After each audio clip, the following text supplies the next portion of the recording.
what's going on in the Brook. It's right behind me here. So you can see it over the bank.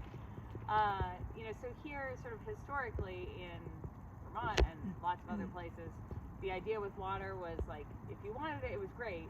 But if you didn't want it, you wanted to get it off your property, right? You wanted to ditch it, you wanted to put it in a pipe, you wanted to move it off your property so that you could farm your field or you could build your house or whatever it was. And that's, not a major issue in and of itself, but when we start to talk about, ditching and piping water, we get water moving a lot faster than it would normally across the landscape. So it's moving faster, and then it can pick up things like sediment or salt off our roadways, or get nutrients from our lawns or from just the sediment itself, because phosphorus is one of the nutrients that we're really concerned with and is a major issue in Lake Champlain. It can cause algae blooms. You've surely heard about blue-green algae. Really, the name is cyanobacteria. It's a bacteria, not an algae, but it's a different issue. So it can contribute to those blooms in our lake that we all, love, and we want to be able to swim in and fish in and boat in, but can't do that if we've got a lot of these blooms going on. So things like phosphorus are a major concern. The EPA has essentially said Lake Champlain is in trouble. Like, there is way too much phosphorus going into the lake. Vermont and EPA say, you guys need to clean up your lake. Okay, so we got to clean up our river systems that are dumping phosphorus into the lake. And that means a lot of things. It means new regulations for towns and for large properties that have, over a certain amount of impervious surface, a lot of pavement, a lot of roofs. They're all being required to put in stormwater treatment to help improve the water that's coming off their properties as it goes into the lakes. It means that our towns are having to pay money, improve their roadways and the ditches that are along the edges of the roads, to improve them before the water can rush, down into the river. There are a variety of other sort of regulatory practices that are being put into place by the state of Vermont to help clean up the roadways, or clean up the waterways. But there are other things too that kind of need to take place, and that includes the non-regulatory stuff. So it's things like a landowner saying, okay, like I have a little extra lawn, I could treat some water here that maybe it comes off my property, maybe it comes off someone else's property, and help try to clean that water up before it goes into the stream. So right here behind me is McCabe's Brook. It starts up at the Charlotte Central School, and then it runs sort of behind near Nordic Farm, down past Vermont Teddy Bear, like that little dip that you go across as you're going off to Vermont Teddy Bear. That's McCabe's. Across Route 7, and then down sort of back, behind your solar panels here, and down this way.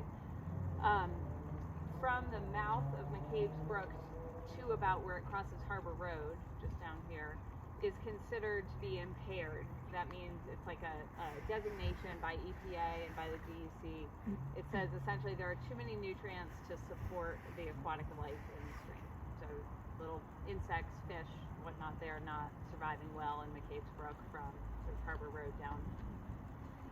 And partially because of that impairment, along with other impairments in the town of Shelburne in particular is having to pay extra fees. So you guys are all probably paying a monthly fee, a stormwater fee, to help sort of clean up some of the waterways in the town of Shelburne. So we want to, kind of try to avoid any further issues with water, and we want to be able to have our fish and our bugs all survive in our streams. They're sort of the base of our, of our ecosystem here. As you guys know, you have these lovely storm grates in our neighborhood, which were, that was the way you managed water when this place was built, right? You didn't keep water on the surface. You wanted to get the water off the road and get it out of here. But the interesting thing is the storm grates, you may have received the map in the mail, but the storm grates all from, sort of all the way up on top of that hill are all connected. So anything that goes in that grate way up there comes down, connects to all these, picks up, water all the way down the road, and then it comes right out here, and it just spits right out into the brook. Like, there's no treatment. It's not going to the wastewater plant. It's not being cleaned up before it gets there. So, you know, even things like leaves can be a problem. Like, leaves have nutrients in them. So you get leaves into your storm drains, and, you know, suddenly you're pumping nutrients into the brook, essentially. So, you know, as far as, like, thinking about water these days, like, what's a good way to manage water? How do we think about it? There are really three things that we try to do. We try to slow water down. So, like, if it's, you know, running down the road really fast or causing a lot of erosion, we want to slow it down so it's not picking up all that sediment. We want to allow it to spread out, and then we want it to soak into the ground or sink into the ground. And that allows it to kind of recharge the groundwater as well, instead of just like sheeting off the surface and causing problems. So the three S's, you can think about those: slow, sink, and spread the water out. You know, here in your neighborhood, there are a few options. You know, there are places where you may have rain gutters that come down off your house. I haven't really scoped any of these out in particular, but it looks like these guys have, you know, a rain gutter that comes down directly onto their driveway, which, you know, isn't the end of the world, but that water may flow down the driveway and go directly into a grate. So if they can add a little attachment so that that water can then spread out into their lawn with like a stone or a spreader that will allow it to, you know, just kind of infiltrate into the grass, that's a plus. Like, that's more water that stays right there on their property. It doesn't wash off into the brook. So slowing the water in the soil so that they stay right on your property is a good thing. Things like rain gardens are another, you know, potential option. We did a rain garden at the Shelburne Community School 2019, so in the central loop. So you can kind of see what that might look like. That's a fairly large rain garden, but there are smaller options. Things like woody buffers, so just, you know, maintaining trees and plants along the edge of a stream, or even like a swale, a waterway that'll help slow that water down. The trees and the plants will take the water up and use it, so it's not, you know, just rushing off your property. And somebody take notes? Yeah. We'll let you know. And then, you know, I guess the only other thing to consider here is that you guys do often have clay soils, as probably any of you gardeners know, which makes that infiltration and that, like, soaking into the ground a little bit harder. So what we actually had to do at the Shelburne Community School rain garden was we tied into the pipe system eventually, because that's how, you know, water was moving through there too. They had these storm grates with pipes that spit out into the brook. So essentially we built the rain garden on top of a big pipe that had holes in it and was wrapped in landscape fabric. So then the water, you know, could still infiltrate through the soil, the plants could take it up, but it did eventually get into a pipe and go out to the brook. So, you know, options there for, like, still getting some water into the soil and sent before it gets sent out to the brook. Let's see. Just a couple other sort of, I guess, things I wanted to mention, just sort of details about this particular spot in this neighborhood. One, I wanted to talk about beavers, because I think, Alice, you had mentioned beavers, and I know that they are busy back here. And, you know, beavers are actually really good for our streams. Like, they do some really good work. It can be a little disheartening sometimes, especially if you've just done a tree planting and the beavers are taking out your trees. But, you know, most of our streams, they don't have enough wood in them. Like, historically, this would have been a huge forest, right? And all of our streams would have had wood and trees and stuff falling in them and logs. And, you know, when this was all cleared and farmed, we took out all those trees. So any chance we have to, like, get wood back in the streams, help slow that water down. Beaver dams will, you know, sort of raise the water up and allow it to spread out, and then it can drop its sediment there as opposed to just rushing on downstream. So we like the beavers. Again, it can be a little challenging when you know, they're maybe in an area where you don't want them, but if we can help support those, you know, allow those beavers to do their work without, as long as they're not getting in the way of our infrastructure, that's a good thing. There are some interesting, you know, like if they are getting in the way of a culvert or a bridge, you know, there are folks out there who are creating these beaver deceivers so you can theoretically allow the dam to still exist and the water to flow and sort of without conflict with the bridge or the culvert. So worth checking out if you have an issue with that. And then the last thing I wanted to mention was chloride.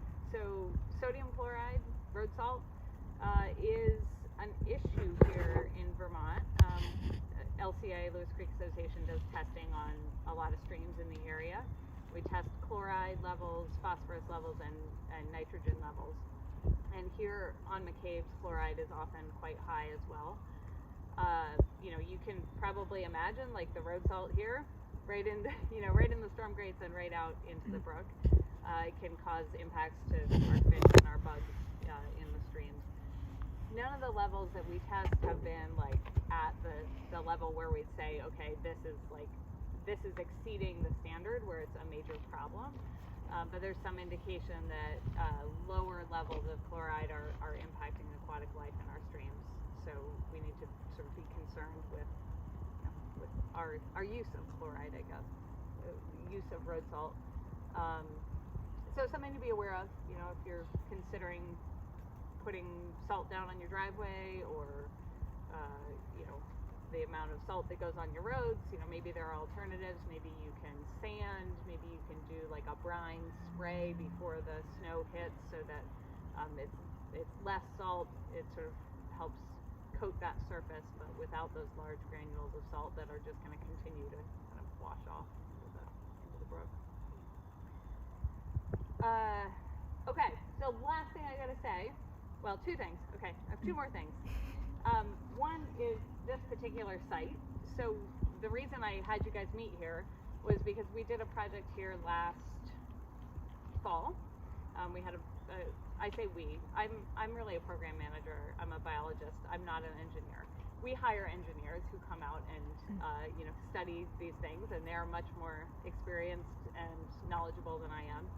So we had engineers do a study on McCabe's Brook, where they looked at sort of options to improve water quality, everything from, you know, a river corridor easement to tree plantings to you know, putting in like a large stormwater infrastructure.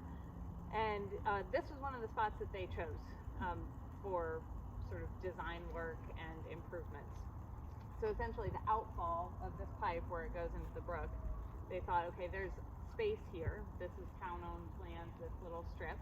So there's space here that you could put in what they call a swirl separator. So it's just like a big tank essentially, and it swirls things around and it allows the sediment to drop out before the water goes out into the brook. So it does an okay job at removing phosphorus. It's not the best, but because the pipes are so deep, I mean, if you ever look in here, like you'll see how far down that water is. It's, you know, It was really running 15 a little while feet ago. down there. So it's coming out so low that like there's no space to put in like a better phosphorus removal, like a rain garden or something like that. And so this is collecting all the way from School Street, the different, is that, I saw the map. Even up further, I think it goes all the way up. Is that Fletcher? Probably. Fletcher is there. What's the one? Stokes. Stokes. There's definitely Yeah. Stokes lands goes on up to Stokes. Yeah. And it comes right down to here. Yeah, it comes right down here. Tracy too. Yeah. Top of the main road. Yeah. So I think, you know, at this point it's kind of in the town's purview. We worked with Chris Robinson at the town to kind of, he was aware of, you know, the whole project. And I checked in with him earlier. He said they're hoping to do the next step, which is the final design, the engineering design for this project this year. So he has to get some funding and make that happen. And then the construction potentially would be next year. And where would the separator be? Yeah, I think it would be just like sort of on this, like in this space here. Like so it in would be- where we're in this green moat area or Yeah. inside of the boat trailer? Or? Like underground? It would be like so it would be like underground. Like you wouldn't see it. You wouldn't see it. Yeah, yeah. It would just be some equipment in here to Yeah. big things up and get it all installed. So there is a potential for that happening in the next, you know, year or two. I would say these things always take longer than what I think they will. Mhm. So who knows? Maybe 5 years, but something you guys should be aware of that, you know, may be happening in the neighborhood. And I'm sure Chris or I will be in touch if that does happen. And then the last thing I wanted to mention was funding, okay? Because, it's all nice and well and good to say, okay, let's do something about this and let's put in a rain garden on my property or whatever. But we may not be willing to, dish out big bucks to make that happen. So there is a lot of funding right now for non-regulatory projects. So that means any of these things that aren't required through the Clean Water Fund, which has a lot of money right now. We're trying to clean up our waterways. That fund is not open to like private residents, but it's open to watershed organizations, nonprofits, towns. They can all natural resources conservation districts. They can all apply for funding, and if it's sort of a high priority and a good use of the funds, there may be funding available to do projects on private. So just something to keep in mind, as you think about, if you might be interested in doing something here in this neighborhood, there may be maybe funding available to do that type of work. Who would support it? Who would be the applicant? Well, it could be someone like Lewis Creek Association. It could be the Winooski Natural Resources Conservation District. Could be the town of Shelburne if they have capacity and they're, interested. The way I would see it probably happening would be like a design, having an engineer come in and do some assessment of most of the neighborhood and say like, okay, I think we could take whatever, like this area seems to be a problem, like maybe we could put a rain garden in here, and they could come up with some ideas that could be run by the whole neighborhood. And then there are always several steps along the way, so then you get to the design work, you get concept design, then you do a final design, and then eventually you get the grant for implementation. But that's all 3 separate projects, I guess. But it would be sort of us as a neighborhood reaching out potentially the Lewis Creek Association or the town of Shelburne saying we'd like to pursue this. Could somebody? But you're the people who know how to apply to do it all.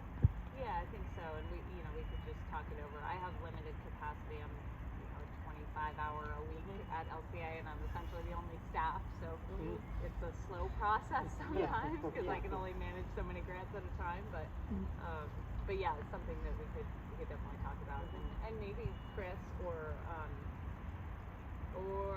the new manager at Winooski Natural Resources Conservation District. Because it's also something that we could try to, ahead of that, inform people in the neighborhood that, hey, we're worried about so much water coming off of our roofs and everything.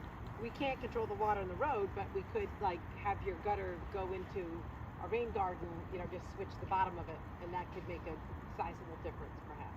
Yeah, exactly. Yeah, I think there are steps that people can take, on their own properties to just try to capture the water right there, try to keep it from running off, and make little improvements that way. I mean, all of us know spots where water is either rushing past us, but in fairly large quantities, or accumulating somewhere because the clay is accepting it. And one of those spots is up at the corner of the school, basically, it's sort of like the backside of Stokes Lane on the school property where the playing fields are. And in the winter, it gets an ice dam, and then it floods into the street, and it's a real problem. It's actually a safety issue, right? As you know. For Riss. Yes. The black ice right over there. Yeah, and right now it's eroding. Somebody's put gravel there. There's a cone there now. Yeah. So, and when you look at Google Maps, there's actually a stream there on the map, and it just goes right into that gutter, and there's a lot of water.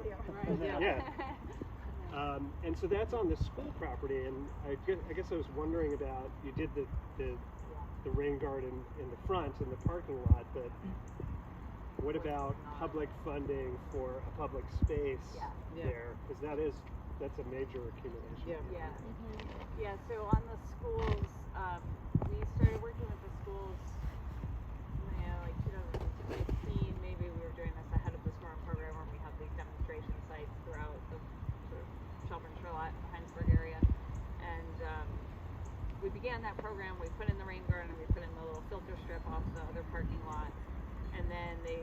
the state said, okay, we're going to do this special schools initiative. We're going to give funding because all the schools, maybe not all, but most of the schools fall within this 3-acre permit. They have 3 acres or more of impervious surface, and so they're required to get a plan in place for stormwater management and then implement it and improve their water quality. So that became more of a it sort of left the realm of the watershed organizations. Like anyone who's working with schools were like, okay, like I guess we're out of funding because they're, essentially the state, said we're going to do this special program. Here's, a group of engineers, like schools, you're assigned, you get paired up with an engineer.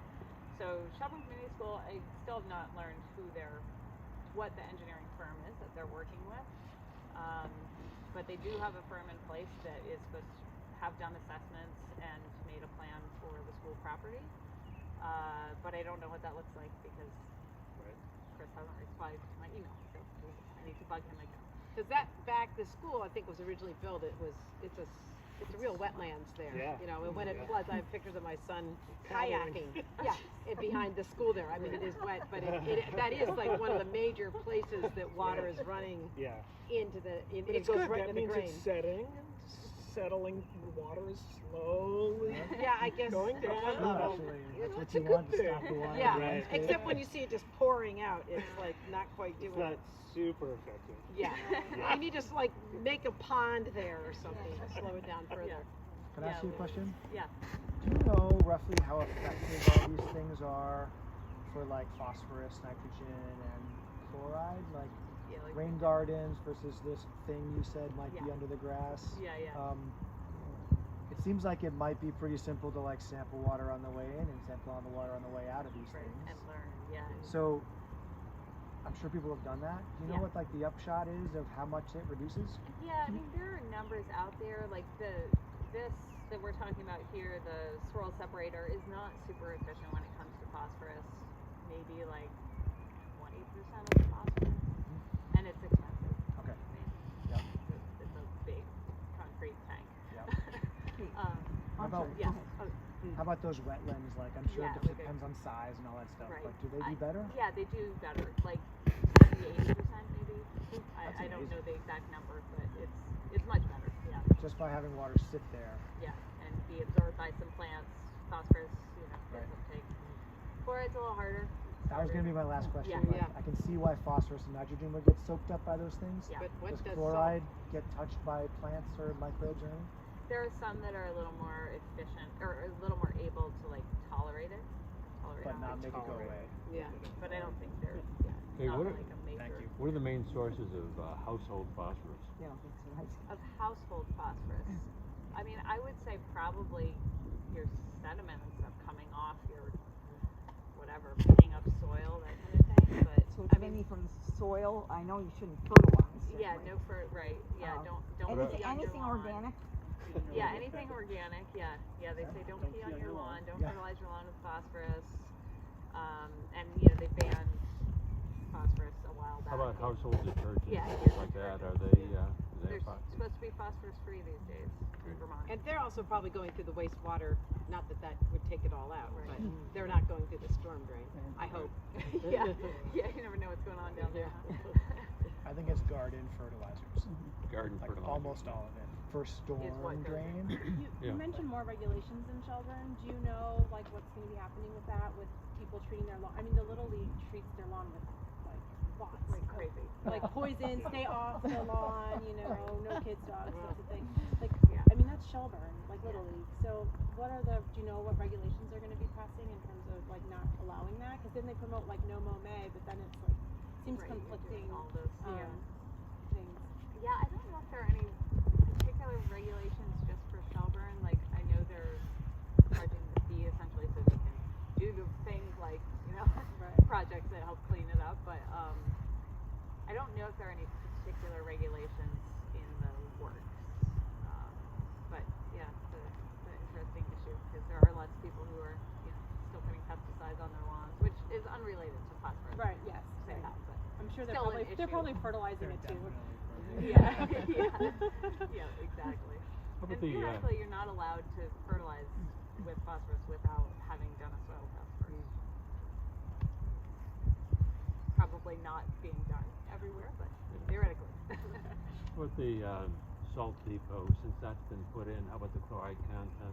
Yeah, down Shelburne here. Bay? Yeah. Is that- Yeah, we did some sampling like at the Route 7 bridge and then down towards the mouth of the La Platte around the time that was done, and it was really hard to show any discernible difference because the La Platte's just so big, you know. It's like, well, even if it was higher there, like was it higher because of the salt shed, or was it just higher because it was picking up, you know, runoff from somewhere else? I know that Becky Tharp with Just Water Consulting did a project where they were looking at like the groundwater seeps coming out just below the salt shed, and I think they did find you know, quite a bit of chloride like coming out of the sort of out of those seeps that just drain directly into the La Platte, but I don't know the numbers or I don't have details, I guess. So there seems like there's probably some leakage there. You would hate to have all of us nitpicking a little bit of extra salt in the roads here when there were massive amounts maybe seeping out from that salt shed. Right. Sort of like Yeah. negates any work we'd be doing. Yeah. You mentioned clay, the hardness of clay soil. Is there a way to over time remediate that soil to make it more Yeah, absorptive? good question. Yeah. Sometimes in the rain gardens, I think what they'll do is either take out the clay and then just like replace it or mix it with some other soil types, but I'm really not the expert on that, so I guess I don't want to give you bad advice.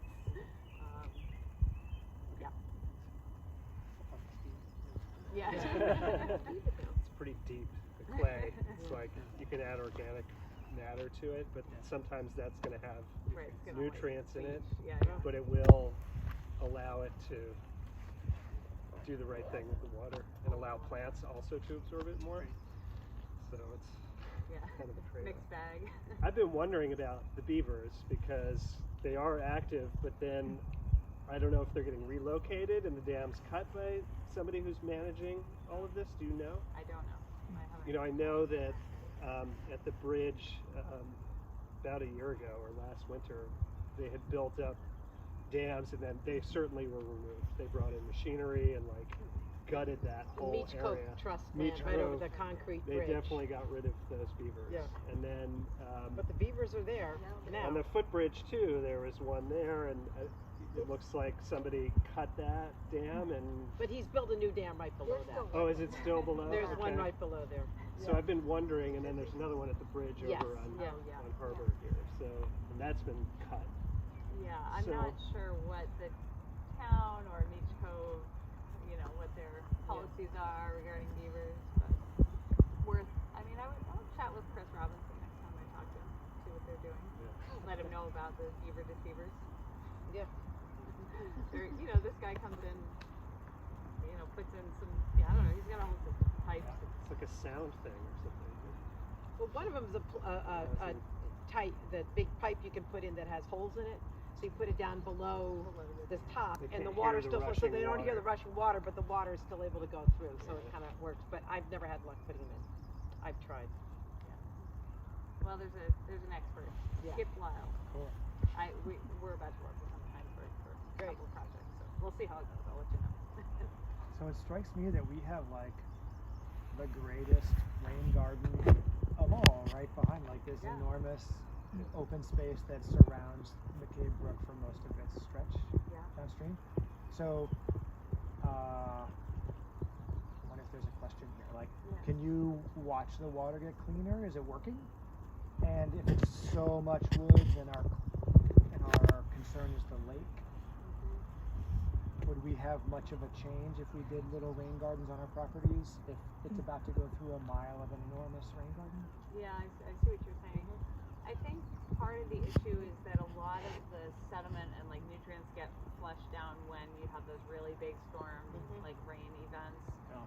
And so it's like picking up, it's washing out stream banks, it's like taking sediment with it as it goes. So if you can like sort of minimize that by, keeping the water here and like not contributing to the amount that's being dumped into the brook, then that's going to be helpful. Yeah. ago we did sample here, and it's high. I mean, phosphorus is high, and chloride's high. It doesn't, it's not great. There are a lot of contributing factors. It's not just this neighborhood. I mean, there's agriculture upstream. There's undersized bridge under Route 7. It's like, if you ever go out there, it's like this big for McCabe's, and so it's being forced through that bridge, and then on the downstream side, I'm sure you've seen it, it picks up speed and then it moves around to try to readjust downstream, and it takes out stream banks. So you've got 15-foot tall stream banks, all that sediment's been washed downstream. So there are other issues, I'll put it that way. McCabe's has seen better days, but do what we can, and we're hoping that upstream we'll be able to get some projects in place too, some maybe some tree plantings and some river corridor easements. And if you look really far upstream in Charlotte, McCabe's is a straight line, because that's how we did things back then. It was like, oh, this stream is crooked, let's straighten it, make it so we got the most farm field we can. And hopefully maybe the folks up there don't need a straight line in their stream anymore, and we can allow it to get back to its natural path. You got a lot of work to do, girl. I know. Yeah, I need some help. But yeah, like I said, there's money out there, so we're hoping that we can get some projects going. And whatever you guys can do to help is awesome. Thanks. So, on that note, we should go learn about some even cooler stuff, like birds and reptiles and amphibians. Will you be able to share with us, or I can share with the neighborhood, some of these ideas of, we're concerned about this, this, and this, and here are ways that, watch the fertilizer, rain garden, just that, like, it may not be that each can do a bunch, but if there are 100 houses and half of us do a little bit, it can make a bit of a difference, and just knowing we can do something. Sure. And I can share those out. I was just in conversation with you about just taking a map and maybe identifying a few areas, and I thought, well, I should pass it around to all of you, because I know where on Stokes water's just rushing right into the drains, back behind our houses or whatever. I mean, mostly it's the channels, right? We have this grid of channels, but there are some that are maybe worse than others in terms of water, and so. Can we just plant a lot of weeping willows or something and have them soak up all the water? Yeah. Hey, native plants help. Native trees, do it. Weeping willows are not native, but shrub willows are. Yeah. And they soak up so much water. That's preventing erosion. Yeah, any of our native, we don't Pussy like willows big are trees, small native ones. Yeah. Yeah, and they get big too. All great.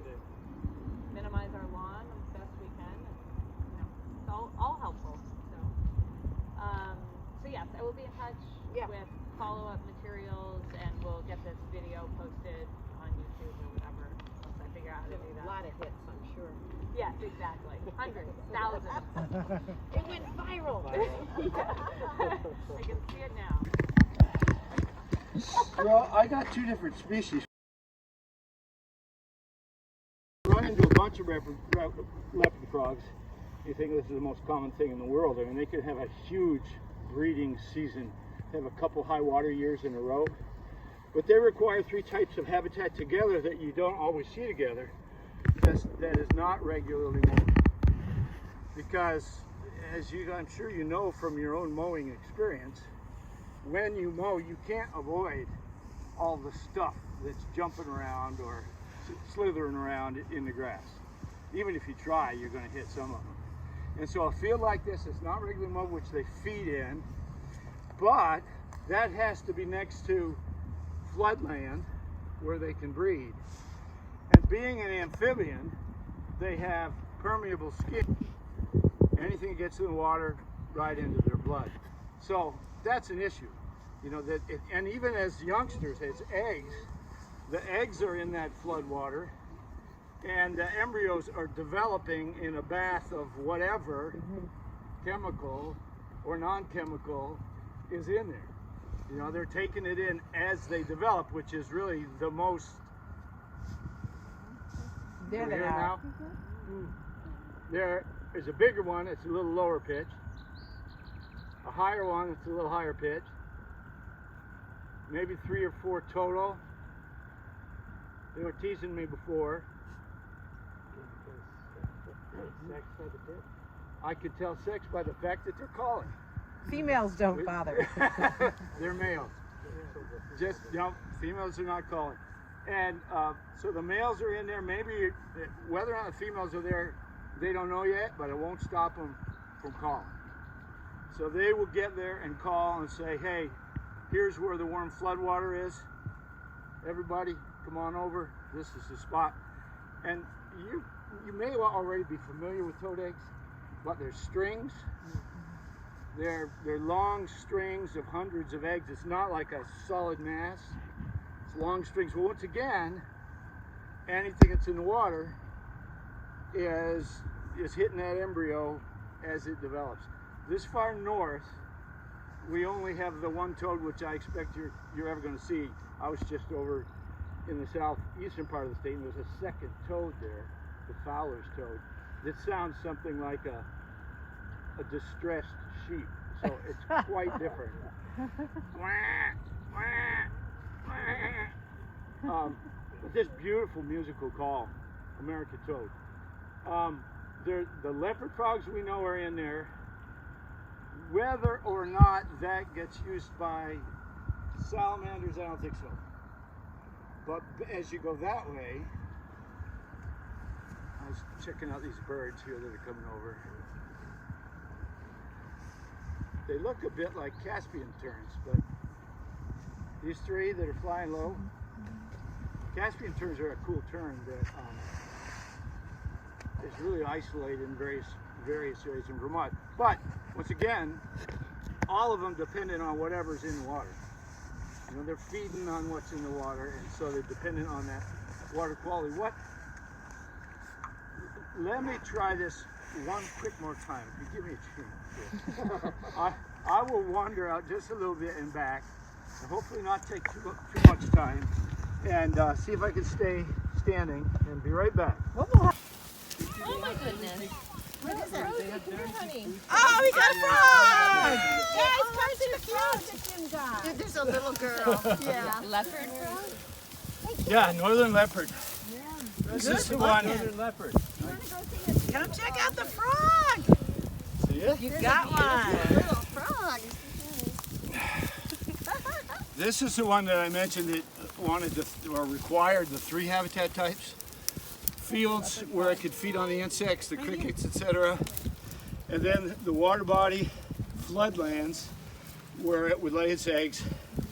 And then for the winter, this is one of the few amphibians that actually overwinters under the ice. Oh, really? Even though we kind of grew up thinking, or many of us grew up thinking, we were misled, that most reptiles, amphibians are under the ice in the winter. That's not the truth for the most part. But these guys are. So Champlain Basin is one of the places where we find them because we get flooding.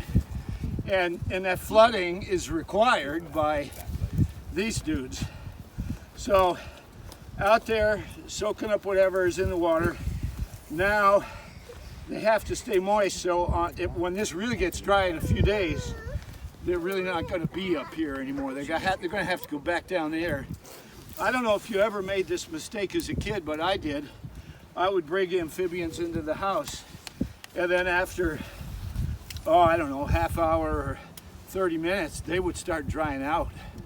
You know, they get sticky. Maybe they would escape, and you'd find this dehydrated raisin of a frog underneath the couch or something, you know, later. But it really is only a matter of hours that they can survive without being wet. And so if they start feeling sticky, then we have to get them wet again. But this is little. This may be one of last year's crops. And the population is really this boom and bust sort of thing, because down a couple years ago, I don't know if you remember, but we made the news and everything on the Otter Creek swamps, because the water was high a couple years in a row, so they had successful breeding a couple years in a row. And there were literally hundreds of thousands of these guys. And even if you got out and walked on the road, it stank. Oh. And the road itself was mush because of all of the mortality, the road mortality of amphibians in a spot like that. And even the farmers that I talked to there had never really seen that kind of density. What's the other frog that looks like the northern leopard frog? Pickerel. The pickerel frog. Thank you very much. She's Yeah. just cold. So Oh, okay. All right. Did that little guy live under the ice all winter? This guy was out there under the ice. And you know what's kind of cool about that is they don't really want to be in the mud. You start thinking about, okay, they're going to burrow down in the mud. But there's not a lot of oxygen available, and they're getting oxygen from the water. And so they want to have a little bit of water movement. And so they might be tucked under the edge of a log or under a few leaves, some piece of cover. Yeah. They're using cover out there just like they're using cover here. Yeah. But we had some divers working for us one time that were looking at map turtles, and they were picking up the map turtles, and the frogs were underneath the turtles, which was kind of funny. They were tucked in. I mean, the turtles were good protection, but also those people who are ice fisher people know that when you clean a fish that you catch in the winter in a place like this, these guys are often the food item, something that you'll find in their stomachs, because they could poke around on the bottom and turn up northern leopard frogs. So you said these are the only ones that are going on the ice. Where is everybody else for the winter? All right. Thank you for that question. Okay. Does somebody want to handle that before I let it go, or I'll get just a get a little close-up close picture, or I bet you kids want or kiss it or something? Yeah. Try your luck. Do you guys want to touch it? So where are the other frogs? So the other frogs, we have 4 species of frogs, which actually need to go into the woods, that way or that way from here, and into the leaf litter, and they overwinter in the leaf litter, and those are our freeze-thaw frogs. Yep. So they can actually freeze and their heart stops and their lungs stop, circulation stops. And then in the spring when the warm rains hit them, they thaw out and they start moving again. Okay. And that's really kind of it's a really amazing thing. Yeah. I mean, but the way that can work is that they use sugars to create antifreeze, and they need the antifreeze in their cells. And all the fluids between their cells and inside the open spaces can freeze, so they will feel frozen. But if the cells froze, just like the Coke or the beer or the milk bottle when it freezes, it would expand and break, and so then you'd have cellular damage. And so depending on how much damage they got, they'd be in trouble. And the reason I'm particularly glad you brought that up, and this is not necessarily a water quality event, slap me if I get too far off, but is that because of the changing weather patterns that we've had in the winter, they have evolved with a certain amount of snow cover to help protect for them. insulation. So, because their antifreeze is only so good, and as you may know, that if we lose the snow and then it gets really cold, the depth of freeze goes way down, and it might be your pipes or whatever starts freezing. And so there was one student that I was really interested in her work, graduate student. I just saw her just recently, and I was really interested in that she's showing that cricket frogs are disappearing from the northern edge of their range. We don't have cricket, but it's one of the frogs that overwinters in the leaf litter, and she is associating that with the loss of snow followed by cold temperatures. And that where they used to have snow at the northern edge of their range, they don't have it long enough or consistently enough And to yet they're still overwinter. getting cold enough temperatures to freeze them. You'd think that wouldn't be, Well, freeze, but the deal is that antifreeze is only good, let's say, to 15, 20 degrees or something like that. And so that if where they are in the leaf litter gets below that, their cells will freeze. So what are the 4 frogs we have here?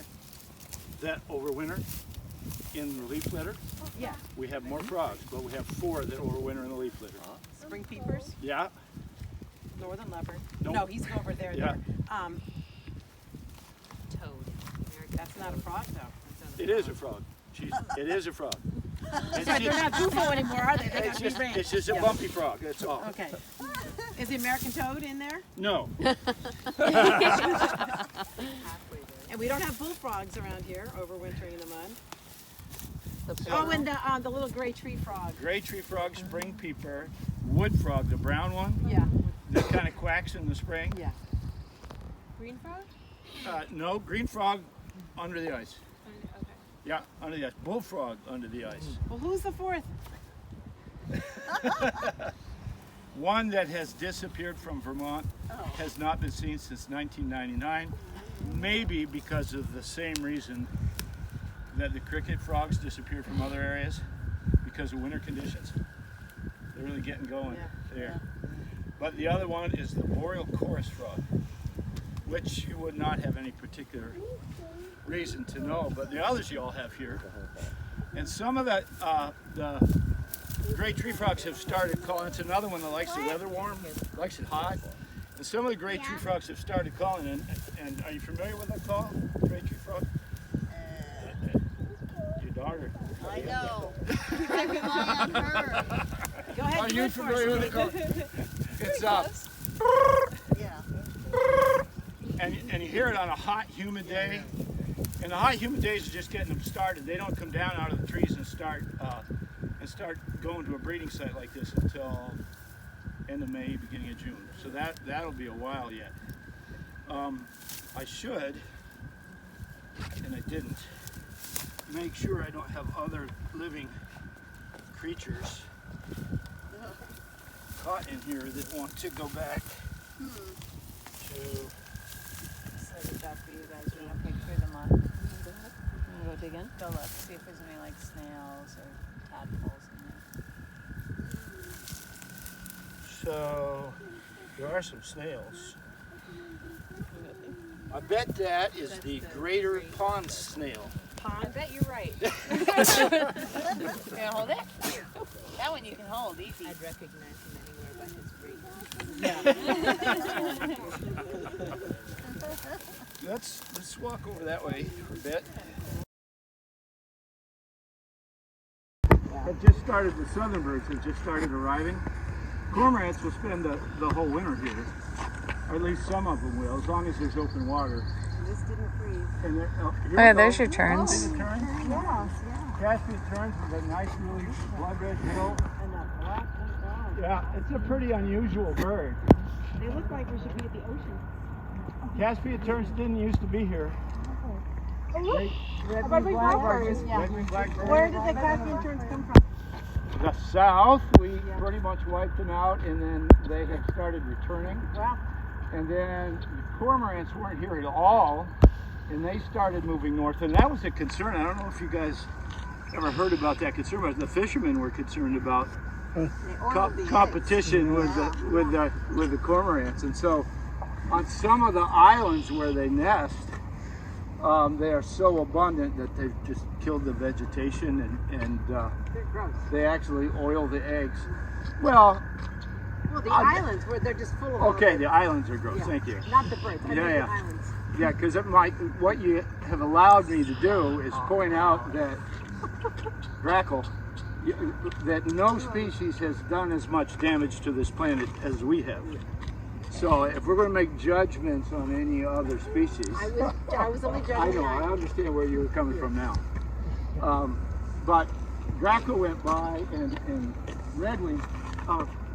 I think Redwing really ought to be our kind of our sign of spring. Because people start talking about, oh, I saw robin, and of course, when we do the Christmas bird count, we always see robins and we see bluebirds. It's just that they switch food.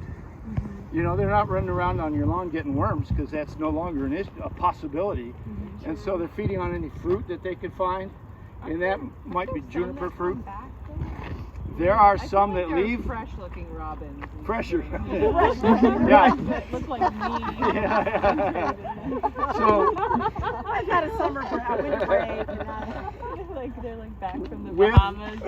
With lots of those half-hardy species, some of what we have leaves, and some of what we end up with has come from further north. But I just I'm never comfortable with when the first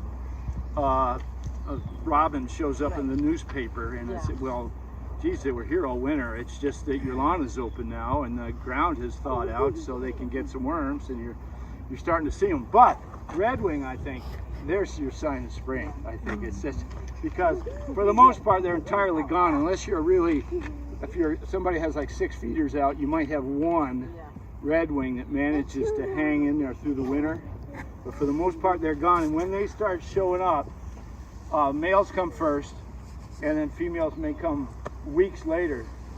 But this ogle, and let's keep in mind that every bird that we have seen so far is eating stuff that comes out of the water. You know, the cormorants are eating the stuff in the water. The redwings are always nesting near water and feeding on all the larval insects that are coming up out of the cattails, etc. The Caspian terns are diving into the water. Oh, they are? For the fish. Yeah, that's a pretty dramatic thing when you see them make their dive. It's pretty cool. I hoped we would hear some of the early warblers that like it along the water's edge. And one of them is, well, none of them are here, so the heck with them. But around in that bright orangey color. And then once they've matured, they gradually start turning green and they become permanent water critters. And they spend the rest of their lives in the water. They're newts.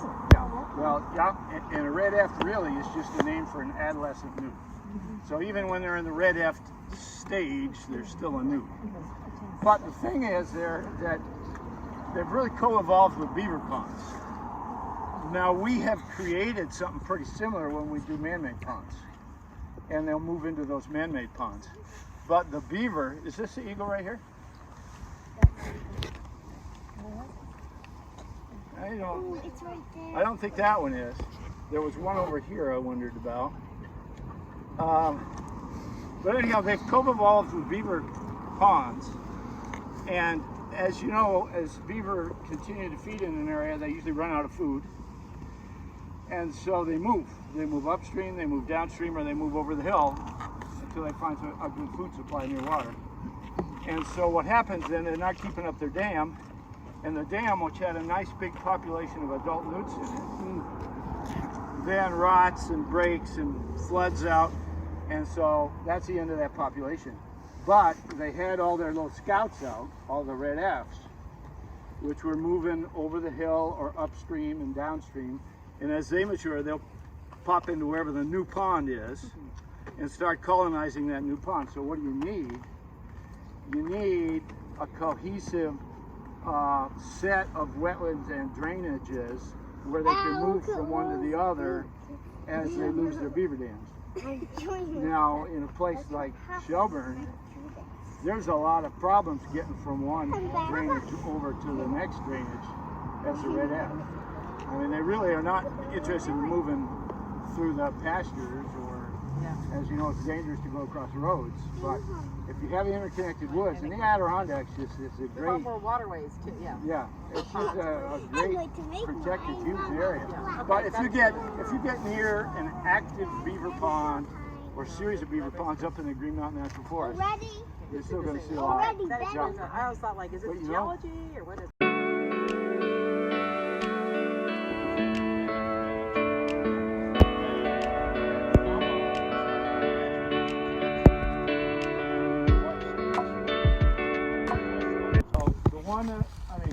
The common one that you see in many, many ponds, basking, shiny, dark shell, smooth, painted turtle. Widespread. But Lake Champlain turtle and mouth of tributaries, is a paddler. Yeah, that's why I didn't know. Mouth of tributaries is the map turtle, which is a really cool turtle, and it gets. Oh yeah, does it have a big bump? It gets big. Well, it could have what looks like a keel in the middle, and they get big, and they get that name map turtle because they look like they have topographic lines on the shell. If you see the shell close up, it's not a smooth, solid green thing. They're marked, and they have a striped face, just like a painted turtle, so you might confuse them that way. But they feed on primarily mussels and clams.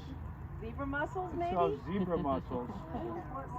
So zebra mussels are not an issue for them. And some people wonder if maybe zebra mussels are a big benefit to them and if it's changed populations at all. I don't really see that it has anywhere. But these map turtles can be tremendously abundant. You've got a little battle going on over there with the geese. Is that the kayaker maybe? Kayakers coming into where the geese were. Oh yeah. Some of the geese have already hatched, the youngsters. I've seen. Oh, you have? I've seen goslings. Yeah. And the geese get really bold when they're on the nest. So you can get pretty darn close, and then they'll take off at the last minute, and they'll be trying to drive you away. You know, they're being really protective of the kids. One of the issues the geese have is that they're grazers, and once they get the kids of a little age, they want to find some grass, and sadly sometimes that's edge of the road, or it might be a public park where everybody's hanging out, you know, so we intersect quite a bit. There's stuff in this water. I'm just kind of curious what's in the water. While you do that, I'm going to put in a plug for our frog bit removal efforts, which are here in this bay. And we actually launched from right across from here. We have a bunch of kayaks. I think it's one canoe and like 3 or 4 kayaks. We take volunteers out upstream from here to remove invasive frog bit. It's really easy. You get out for a nice paddle. You see the map turtles. We have some little rakes, and pretty much you're just like raking these plants off the surface of the water and dumping them in a bucket, and then tossing them up on shore to dry out. So it's a And are you going up the flat or up McCabe's? both, yeah. We kind of hit as far as we can go. Yeah, nice. As we get later in the season, it obviously gets harder to go higher. But it's fun, and you know, if you're interested, just whatever, get on our newsletter or reach out to me and get you on the list, and you can see if you can make a volunteer day. It's fun.